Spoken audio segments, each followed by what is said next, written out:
Hey Munchie Mafia, so today we are going to be learning how to brunoise celery for our mise en place, for our mirepoix, for our seafood chowder. So let's get to it.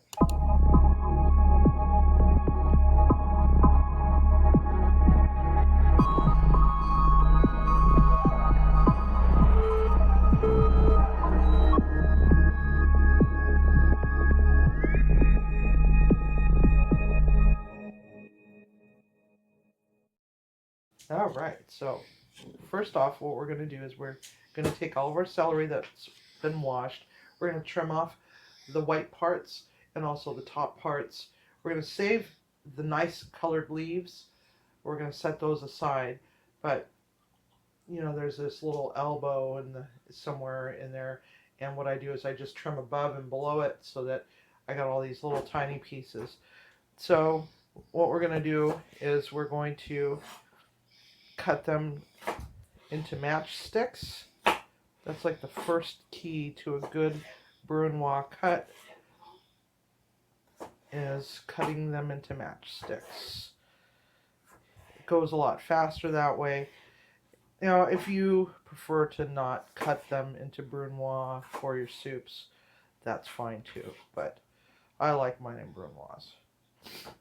Cut that in half, and now we're going to just figure out where the cuts are.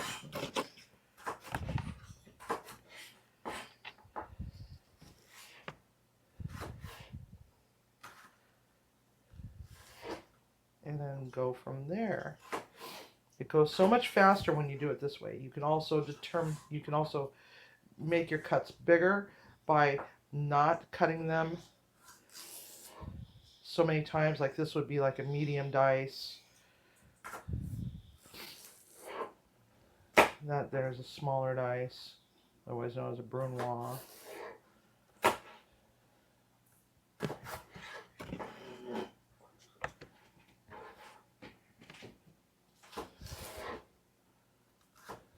And we're almost done with that. Now you see why I cut them in half first, because I can't always follow a straight line. And it's okay if you can't either. Alright, there we go. Let's do something with that one. That was a little too thick for my liking. Now the key is when you're cutting your mirepoix is to cut all of your vegetables to roughly the same size. It helps with presentation, but also it helps with the cooking time. They will all cook uniformly if they're all cut the same size.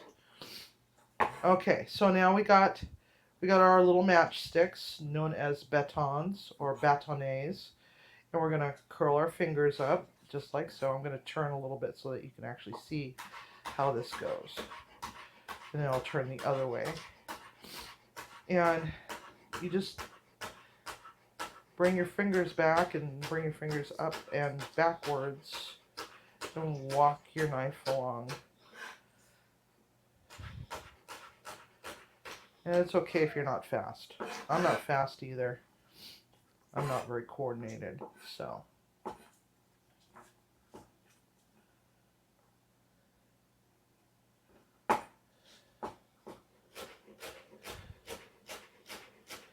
But as you can see, they're all pretty uniform in size and thickness.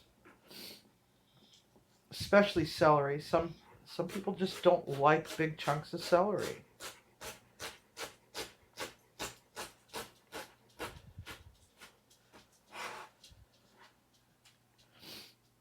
Alright. Scoot that back there.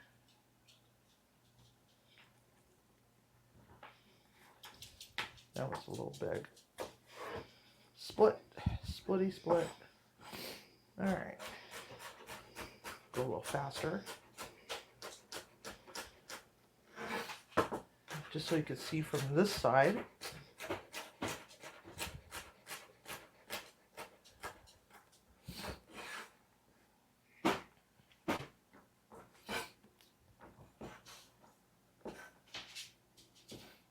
Alright, scoot them all over, and then we just start going for it some more.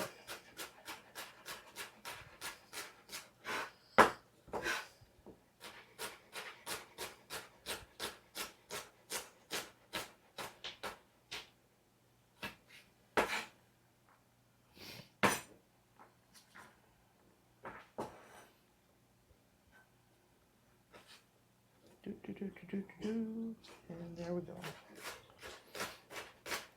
So what we have planned for tomorrow is smoked salmon chowder. And instead of having these huge pre-prep videos that I had been doing, we're just kind of doing them, you know, one piece at a time so that you can see some close-ups of just one veg at a time. So next is going to be carrots. Scoot them all together as best as you can. And this way your knife actually rests against the back of your finger. We're going to talk about ergonomics here in a moment. When you're holding a knife, don't put the finger up there. Because what happens is if you put any kind of pressure on there, see how the knife kind of wobbles? Especially if you have a tremor. Not good. So now when you're doing a whole lot of prep like a chef does, it's always best to just kind of wiggle your fingers around so that your fingers aren't stuck in this position, because that's how you end up with what's known as trigger finger. And trigger finger doesn't always happen in one finger. It can happen in just about any finger, and you just it's a horrible situation, so you just don't want to do it. So there we have our celery. All right, Munchie Mafia, don't forget, cook with love, eat with passion. Have a good night.